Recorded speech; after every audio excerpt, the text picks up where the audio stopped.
Quero convidar o pastor Shed. É sempre muito prazeroso receber uma ligação desse homem de Deus e contando que houve algum problema na sua agenda. É legal, né? Tem gente que tem problema porque a pessoa diz: olha, eu tenho um problema na agenda, não vou poder ir à sua igreja. Mas a gente se alegra quando o pastor tem algum problema na agenda dele, e aí ele tem uma brechinha na agenda e pode nos abençoar com a sua palavra, com a sua presença. Hoje, é interessante, né, pastor? Quando o senhor estava para ir para Angola, a gente orou para Deus desembolar. Não desembolou ainda, é aquela viagem ainda que não saiu. E hoje o pastor Shed tem essa oportunidade de estar conosco aqui.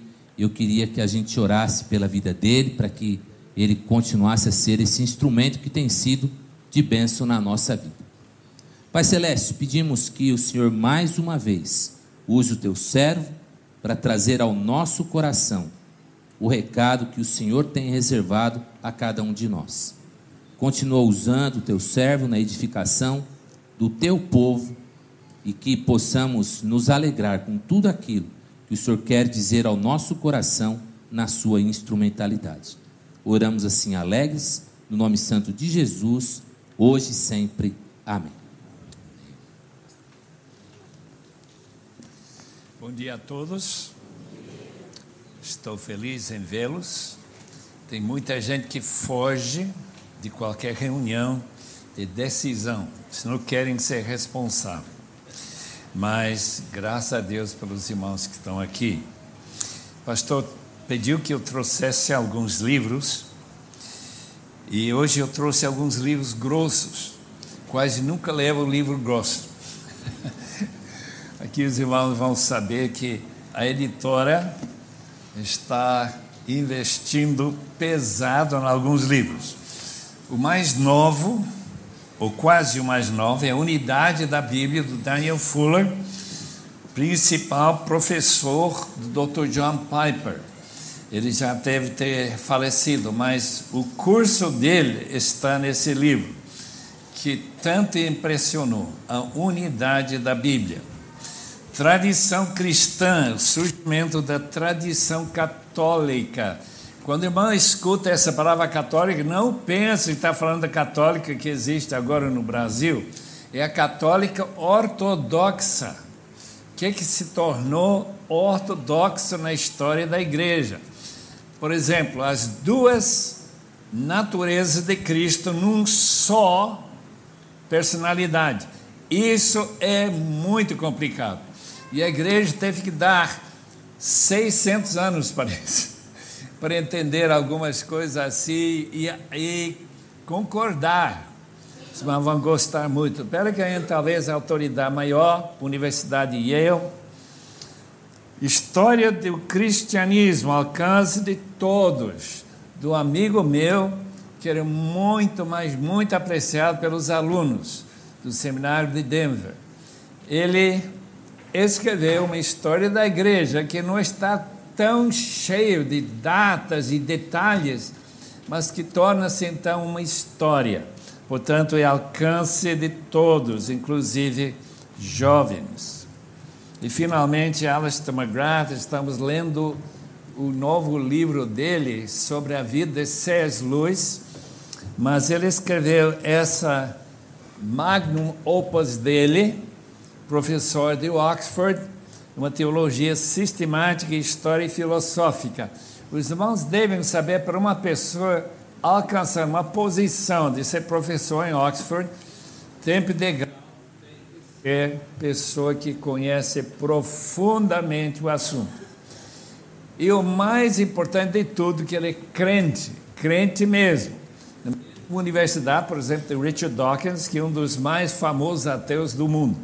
Então ele tem que ir lá e bater na cara dele, lá em Oxford, na Inglaterra. Irmãos, quando eu soube que eu não estaria mais indo para a Americana esta manhã, eu pensei, o que eu vou fazer com esse tempo livre? Eu sempre sei que o pastor Jairo, queira ou não queira, vai ter que decidir se Ele quer que eu venha. Então eu estou aqui por causa disso. E eu dou graças a Deus que tem uma igreja em que a gente pode, em último instante, sem nenhum preparo antecipatório, sem colocar em agenda nenhuma, dizer, olha, posso ir lá e falar alguma coisa, se Deus quer que eu fale. E Ele sempre de mãos dadas, aberto, nos convida a estar com os amados irmãos. Os irmãos que nunca tiveram o privilégio que eu tenho esta manhã, de ficar aqui na frente e apresentar uma palavra do Senhor, não sabem que alegria isso traz ao coração de quem tem esse privilégio. Portanto, os irmãos têm que aguentar.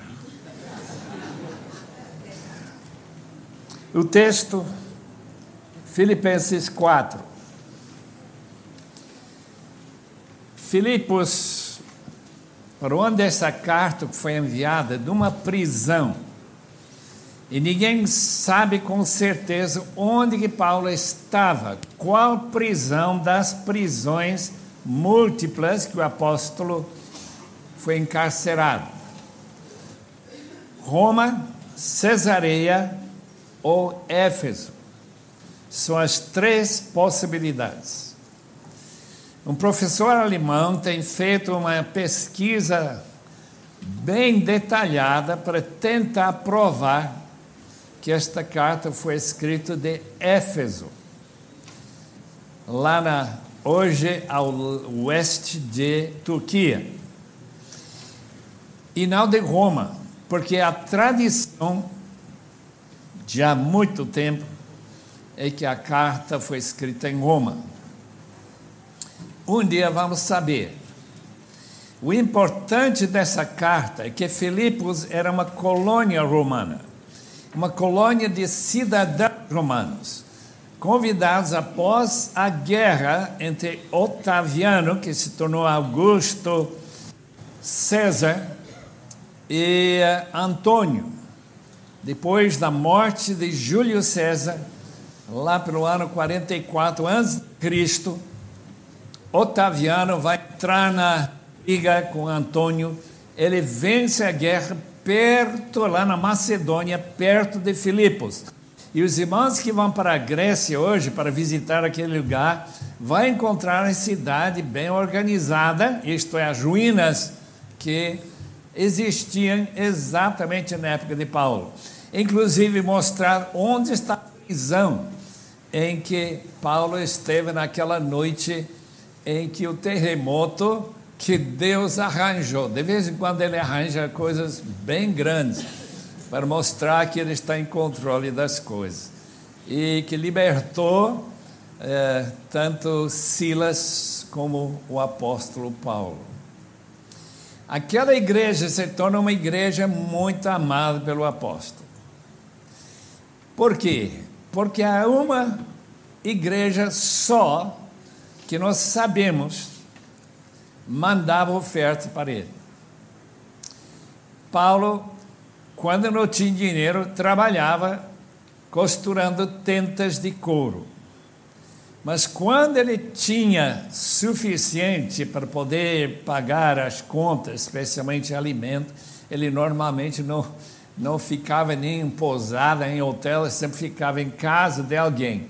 Em Filipos ele ficou na casa de Lídia, que quando ele foi junto com Silas, foi para o Rio, não havia sinagoga em Filipos, por ser uma colônia romana, e não havia muitos judeus, pouquíssimos judeus. E a Lídia se converteu, foi batizada com toda a sua casa, convidou Paulo e Silas para ficar na casa dela. Aparentemente ela era bastante próspera.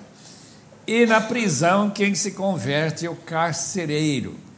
Ele que fez essa pergunta em Atos 16, que preciso fazer para ser salvo? E Paulo responde com tanta segurança: crê no Senhor Jesus Cristo e tu serás salvo e tua casa, que vai também crer no Senhor Jesus.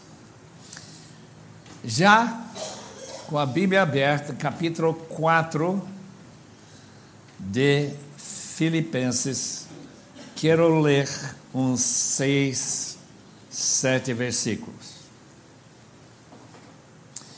Portanto, meus irmãos, a quem amo e de quem tenho saudade, vocês que são a minha alegria e a minha coroa, permanecem assim firmes no Senhor, ó amados. O que eu rogo a Evódia e também a Síntique é que vivam em harmonia no Senhor. Sim, e peço a você, leal companheiro de jugo, que as ajude, pois lutaram ao meu lado na causa do Evangelho com Clemente e meus demais cooperadores, pessoas que não são mencionadas em Atos, são mencionadas neste curto texto 2 e 3 de capítulo 4. Alegrem-se sempre no Senhor. Novamente direi, alegrem-se. Seja a amabilidade de vocês conhecida por todos. Perto está o Senhor. Não andem ansiosos por coisa alguma, mas em tudo pela oração e súplicas e com ação de graças apresentem seus pedidos a Deus, e a paz de Deus, que excede todo entendimento, guardará o coração e a mente de vocês em Cristo Jesus. Podemos orar mais uma vez, pedindo que Deus interprete ao seu próprio coração qualquer mudança ou confirmação que os irmãos já têm. O texto é muito conhecido. Todo mundo aqui provavelmente já leu 1 ou 2, 3, 5 vezes, talvez 20.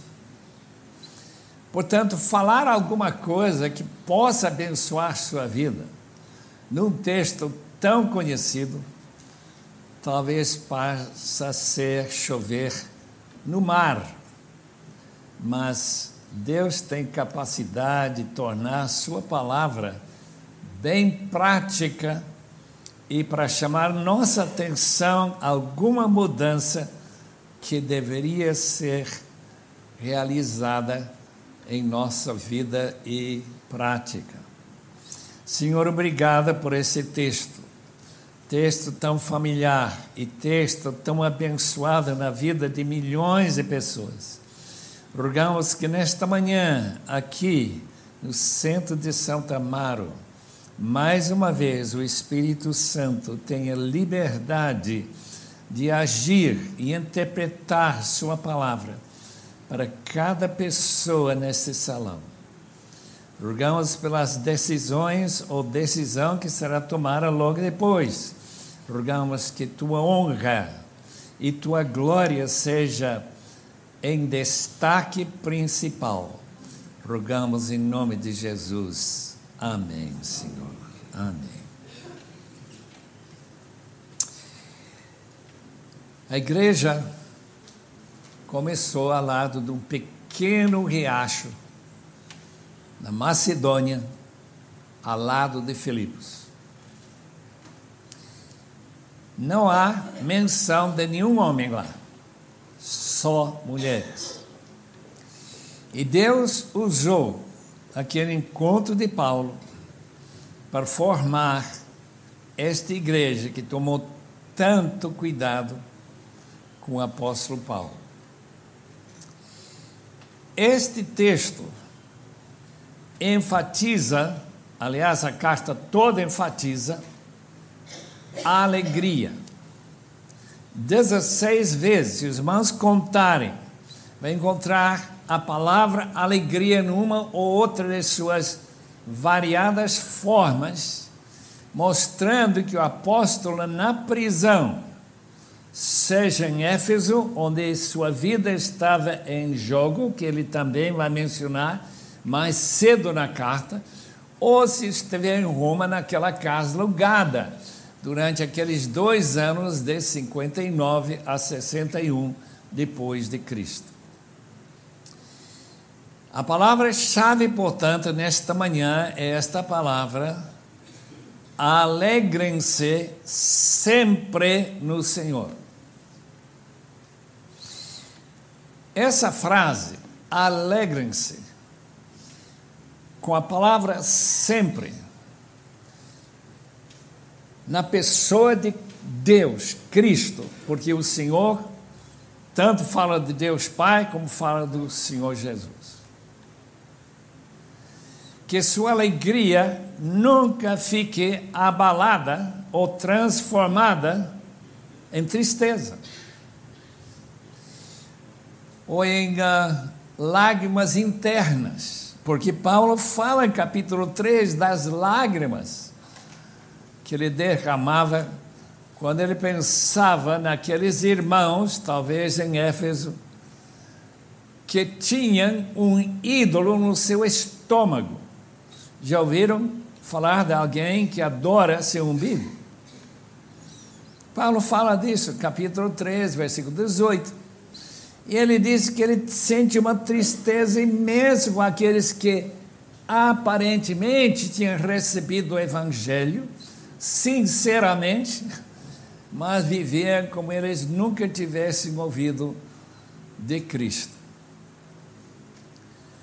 Mesmo assim, o apóstolo Paulo está feliz, mesmo chorando. Ele está alegre, porque eu acho muito complicado ele ter exortado e repetido a exortação: alegrem-se sempre no Senhor, se ele mesmo não estivesse alegre.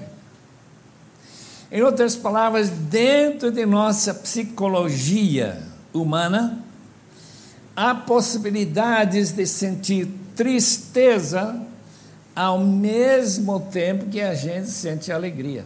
Eu não sei se os irmãos têm essa capacidade. É muito abençoada. Porque há coisas na vida que nos criam indignação. Quando Paulo esteve em Filipos, aquela endemoninhada escrava que estava gritando: estes são servos do Deus Altíssimo. E ele sabia que não era a palavra de Deus que eles estavam falando de um demônio. E Paulo ficou, diz o texto lá em capítulo 16 de Atos, que Paulo ficou indignado.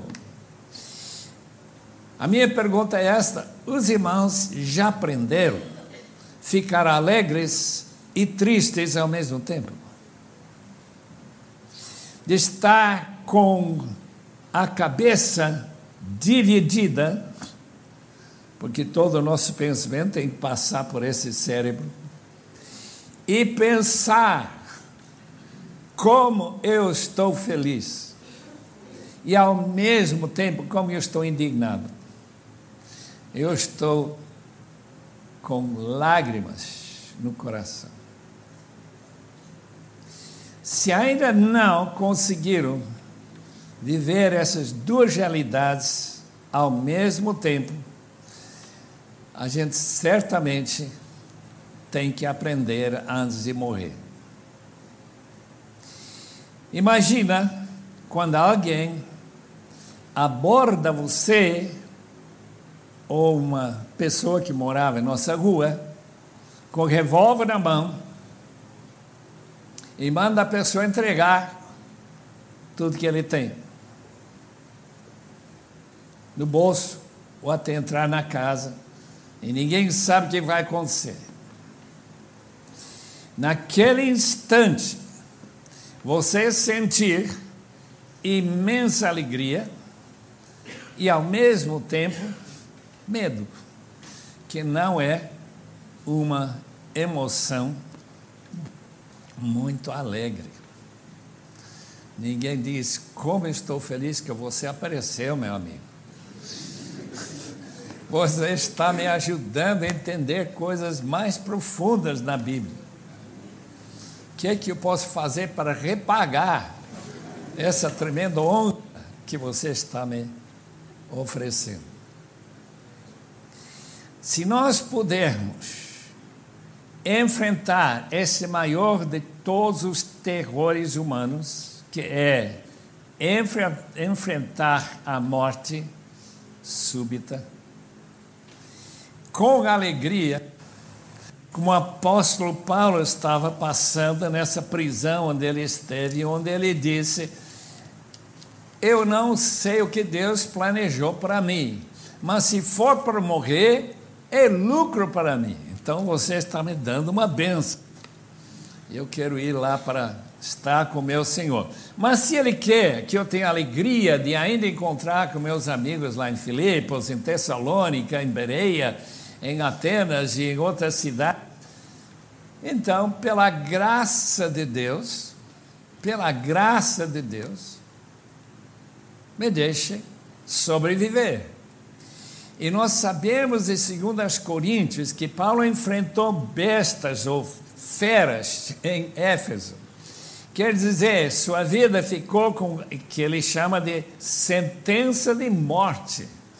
E se ele não tivesse tido alguma segurança, não sei como ele poderia ter continuado e tentar fugir, se esconder dessas forças satânicas que estavam correndo atrás dele.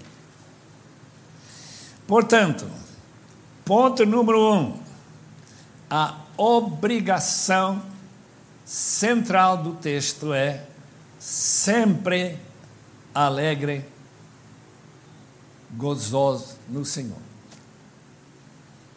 Agora, esse ponto no Senhor é central no texto. Se os irmãos voltarem para o versículo 1, portanto, meus irmãos, a quem amo e de quem tenho saudade, vocês que são minha alegria e minha coroa, permanecem assim firmes no Senhor. Firmeza no Senhor, justamente com alegria no Senhor, são paralelos dentro do texto. Somos pessoas que nossa firmeza no Senhor, isto é, que não contempla nenhuma possibilidade de fugir de Cristo como seu Senhor e Salvador para buscar uma alegria maior em outra área pecaminosa. Adultério, corrupção, mentira ou qualquer outra das grandes tentações na vida humana. Firmeza no Senhor está aliado à alegria no Senhor pelo fato de que tudo que fazemos, que chamamos de tentação, se torna tentação somente por uma razão, que promete trazer maior alegria do que nós estamos sentindo. Blaise Pascal disse que a motivação atrás de tudo que fazemos é sempre a busca pela alegria ou felicidade. Não há nada na vida em que nós temos alguma parceria com Deus, que controla tudo, e nos dá a liberdade de escolher, e vamos escolher aquilo que nós sabemos vai tirar mais de nossa alegria. Portanto, tentação em si sempre promete alegria. E se essa alegria supera a alegria que você já sente, você vai ter grande dificuldade em vencer essa tentação. Não tenha dúvida nenhuma. Tentação, a tentativa de persuadir, seja o demônio, seja nossa natureza pecaminosa, que você vai ficar mais feliz cometendo esse pecado do que sua felicidade no Senhor. Portanto, seja sempre alegre no Senhor. Dr. John Piper escreveu o livro inteiro, A Busca de Deus, ou Teologia da Alegria, baseado em textos como esse. Que nossa principal motivo na vida é sempre buscar mais alegria no Senhor. Uma pessoa não crente, e temos bastante gente aqui em Santo Amaro que está caminhando por aqui e para lá, que não tem alegria no Senhor, tem alegria em outras coisas, principalmente ganhar dinheiro, ou como aqueles maus obreiros ou servos ou não cristãos que disfarçadamente eram cristãos, capítulo 3, que tornaram seu estômago seu ídolo. Esse pessoal está gostando mais de churrascaria do que a igreja, ou de ler a Bíblia, ou de oração, ou qualquer outro contato com Deus. Então, nessa situação, Paulo vê que a alegria no Senhor é a solução da idolatria na vida do cristão. Se você puder encontrar em seu coração a alegria em Deus, em ter essa comunhão com Ele, como será mais fácil vencer as tentações, seja de estômago, sejam de beleza, sejam de entretenimento, seja qualquer tentação que os queridos irmãos estão enfrentando quase todos os dias. Vamos lá para frente. Versículo 5. Seja a amabilidade de vocês conhecida por todos. Os irmãos entendem que essa palavra amabilidade, ou tolerância, ou aceitação de uma situação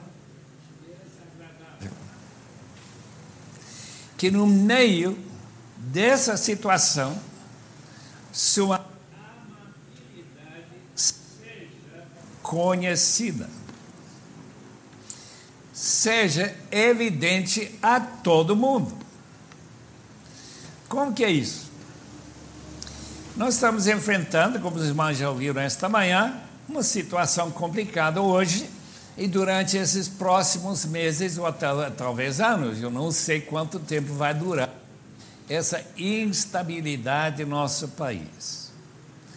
Nessa situação, o crente se distingue do não crente pela sua amabilidade.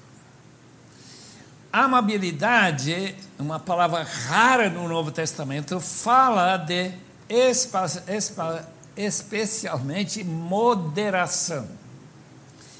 Nada de radicalismo, nada de pegar armas e tentar juntar uma força para chegar lá no Planalto e acabar com a vida de alguns corruptos. Isso não é a maneira que Deus resolve seus problemas. Nós notamos, numa situação complicadíssima que a igreja enfrentou, com a primeira grande perseguição de Roma, foi no ano 64, no mês de julho, em que Nero acusa os crentes, judeus e gentios de Roma, de terem incendiado a cidade. Pela primeira vez, os perseguidores não são impulsionados por judeus. Estão impulsionados, desculpe, por um amor a Deus. E esse amor de Deus e uma fé que reconhece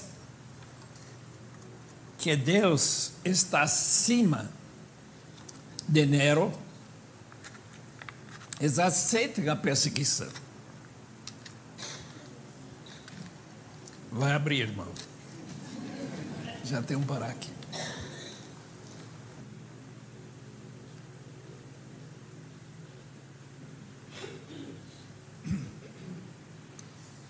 Nero vai regular os crentes em piche, acendê-los para serem tochas em seu jardim em Caracalla, em Roma. E daí para frente, perseguição vai durar 200 anos quase.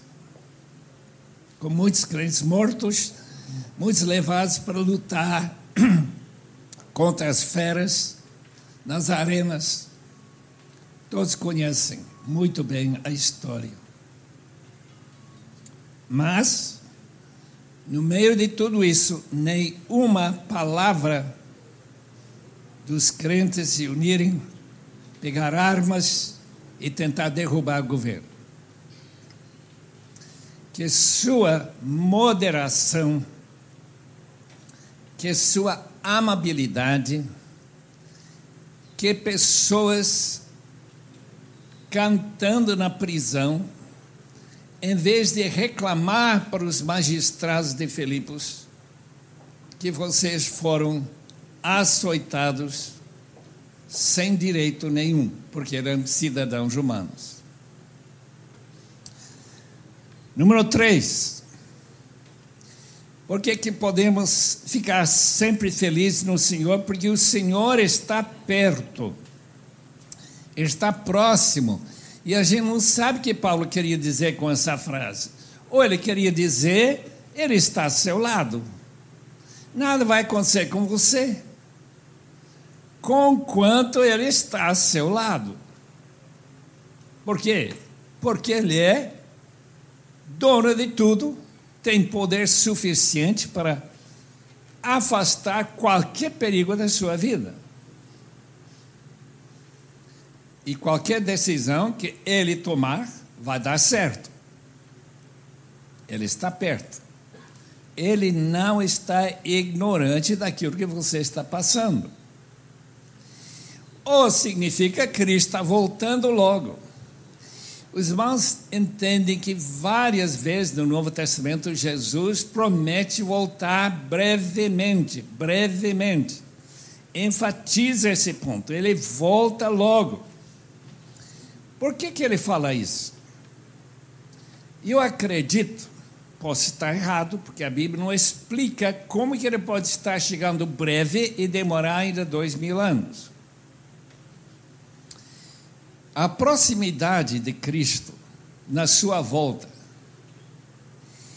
é de pouca importância por uma razão para os cristãos. Por outra razão é muito importante. Por uma razão não é importante, por quê? Porque nós já somos cidadãos do céu, nós já temos nossa herança lá, na casa do Pai já tem nossa, na antiga tradução, mansão. De fato, a palavra não significa mansão, significa aposento. Está tudo certo. E se por acaso eu morrer hoje, não precisam chorar. A minha vida está segura no Senhor. Não há perigo nenhum. O Senhor está perto. Se Ele quer afastar esse perigo, graças a Deus.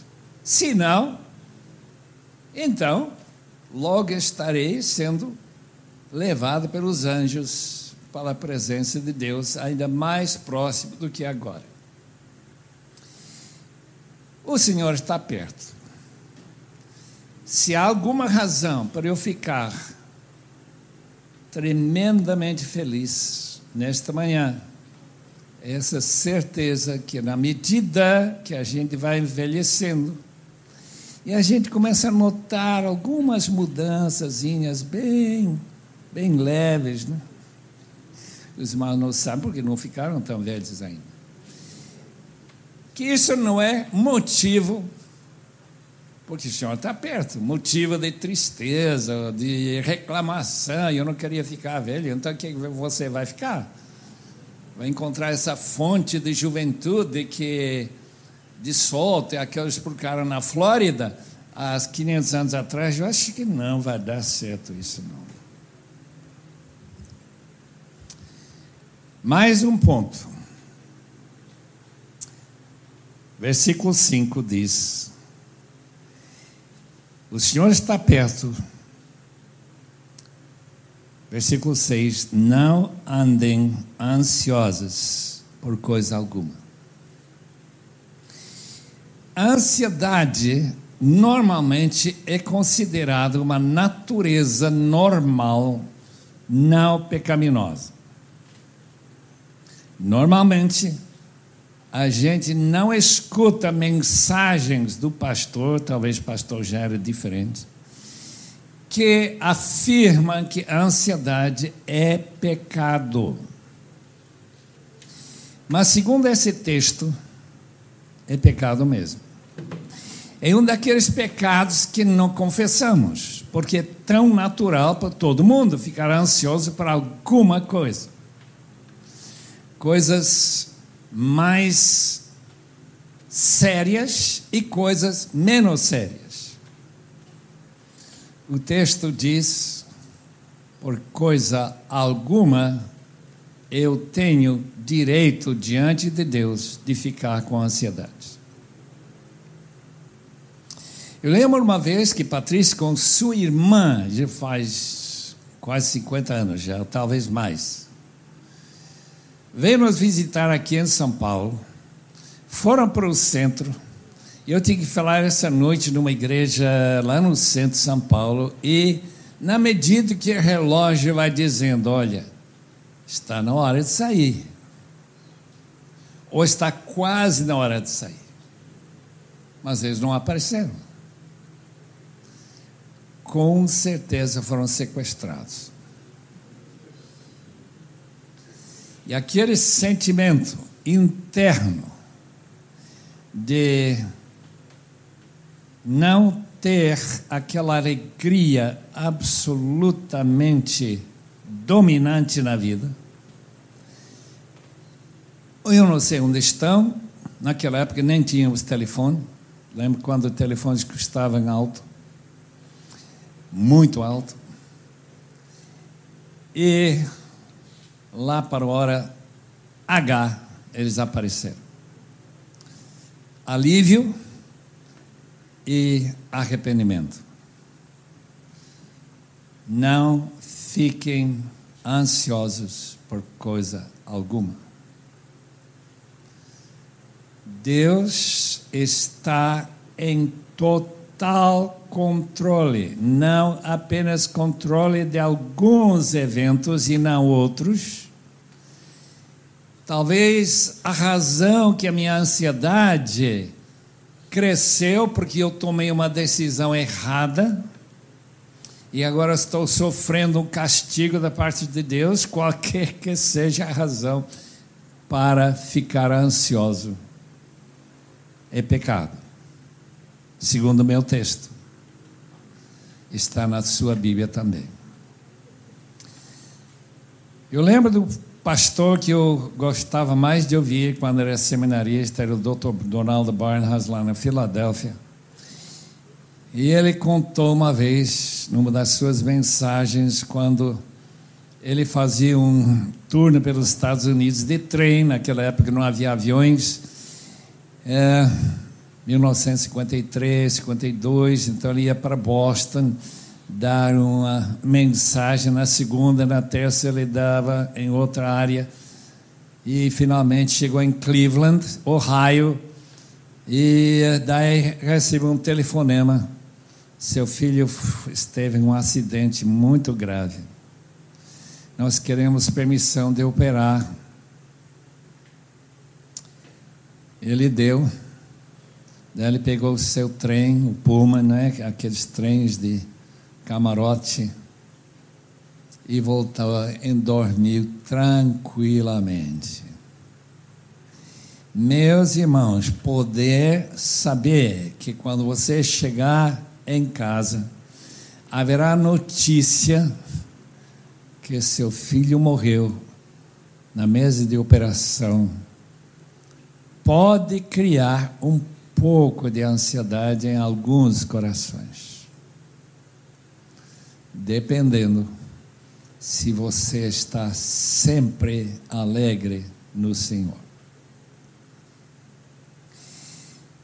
Aqui temos, em último lugar, duas mulheres brigando. Isso nunca aconteceu nessa igreja, portanto, isso é mensagem de balde. Mas naquela igreja de Filipos, Evode e Sintique estavam numa briga que chegou aos ouvidos de Paulo, ou em Roma, que eu acho quase impossível. Como que a gente vai saber numa briga na igreja central de Santo Amaro? E a gente está lá em Porto Velho. Mas, de qualquer forma, Paulo sabia. E o que me impressiona nesse texto, versículo 2,